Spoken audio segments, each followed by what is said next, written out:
Hi everyone, so we're walking around Bukit Bintang in Berjaya Times Square. We're about to take the monorail to Bukit Nanas. Bukit Nanas! And yeah.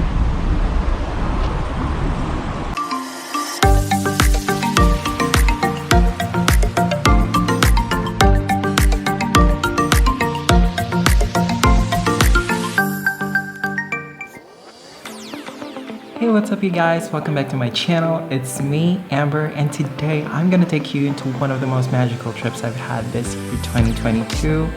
Welcome to Kuala Lumpur, Malaysia. Today I'm gonna share some tips and tricks on what to do when you travel here and where to go, everything that you need to know when you go to Malaysia.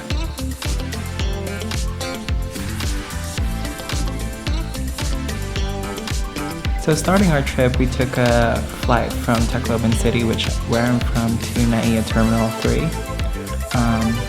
That was around I think 5 p.m. or something, and then we have to wait for our flight at around 11 p.m.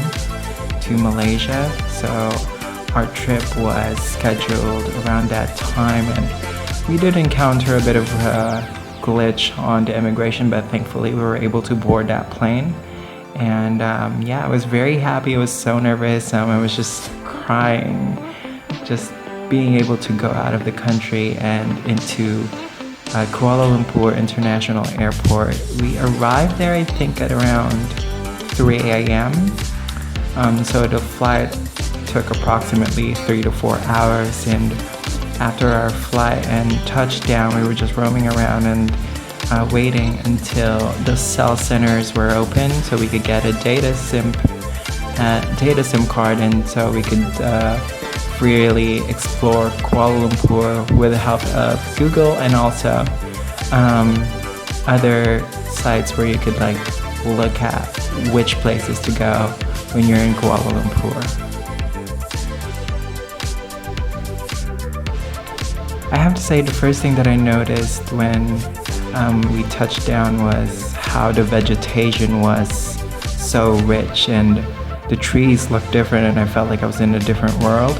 And then I was just looking everywhere, and there's just skyscrapers everywhere, and I was just really amazed and almost like emotional because it was my first time out of the country, and so for me, it was a very special moment to like set foot in the first country that I've been in outside of the Philippines. And when we got to the city central, we immediately checked into Orchid Hills Hotel before we proceed to the main hotel that we were going to stay in for our itinerary, which was Berjaya Times Square. So this is what it looks like inside.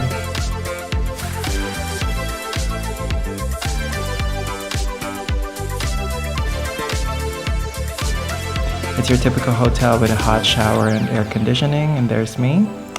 So yeah, it's really nice and cozy, although I would say if you don't want like hassle when you're trying to go somewhere, I think Orchid Hills is rightly situated nearby Lalaport. So if you want to go there and eat and like explore the mall, you could just walk through the road and get to the best places around the heart of the city.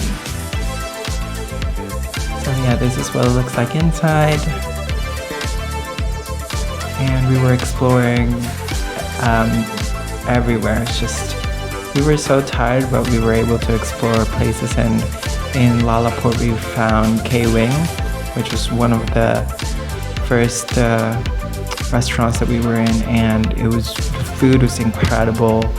It's just it was around 40 per person, 40 ringgits, and we were also able to have some dessert at Lalapop, which is an ice cream shop in Lalaport.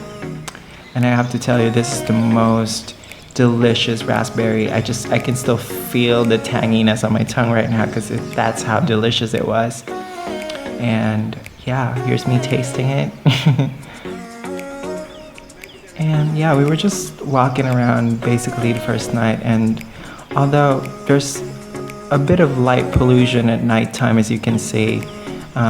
It's almost like there's light in the sky because that's the Twin Towers. And then the next day we just had brunch at the Dome. So basically they had all kinds of food in Lalaport. They have like Western, they have classic Malaysian food, all sorts, and we just had some croissants in the morning and a milkshake. And yeah, we were just getting ready for today and hoping to explore more of Kuala Lumpur. So what we did was we just went around Lalaport actually during the first day, and we just had some meals and looked around and see what it looked like to be in Kuala Lumpur. So there was a free boxing match actually. So it was the first indoor boxing, I mean like mall boxing.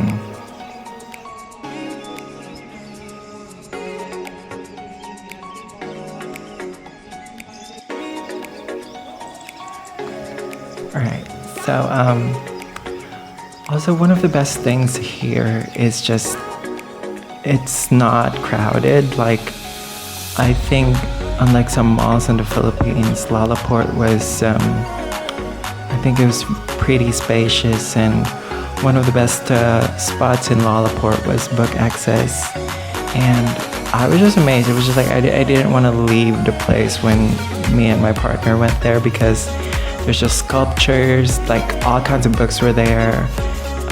It was an art gallery as well. There were like art displays, and as you can see, it's just incredible. And I was just amazed by how this sort of cafe and bookstore / gallery was, you know, it would really capture someone like me who loves to read books.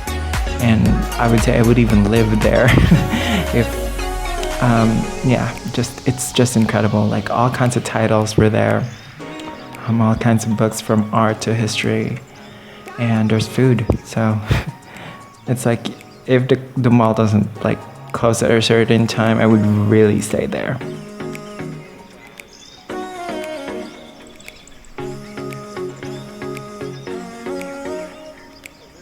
So those are the titles of some of the best-selling books, and here's some of the artwork that I was just like I didn't want to leave. I basically didn't want to leave this spot because I was like looking in awe with the paintings, and as an artist, as a painter myself, I felt like I kind of wanted to study how each of the displayed paintings was different. Like you can see there are like different art styles, like some of them would like almost freestyle. Some of them were very detailed like this one, and just it's really incredible for the eyes. It's like a feast for those who would like to at least feel the culture in Malaysia. There's this picture, it's really cool and awesome. And yeah, that's the store book access. And after that we were just hoping to get to try the monorails. So during the monorail experience, we were, I think from point A to point B, you had to pay at least 5 ringgits and like put it in this cash tending where it would give you a token that you would use to cross the gates and take the monorail. So it was a pretty nice experience. The monorails were a little crowded, but I would say it was really fun. Also, just getting a view of Kuala Lumpur through the windows of the monorail was really such an experience. Like I would see like billboards, just it's incredible. I can't even describe how I was so happy that day. Also, being to explore it with my partner was it was just magical. Really, I can't really describe it, but yeah, one of the things you have to do and take note is when you are in Malaysia or in any other country, just please don't forget your passport when you go anywhere. You have to carry it wherever you go. So yeah, this was us just being on the monorails, and I can't wait to show you part 2 of this video. So I hope you guys enjoyed the part 1. If you want to see more travel videos, comment, like, and subscribe to my channel, and I'll see you on the next video.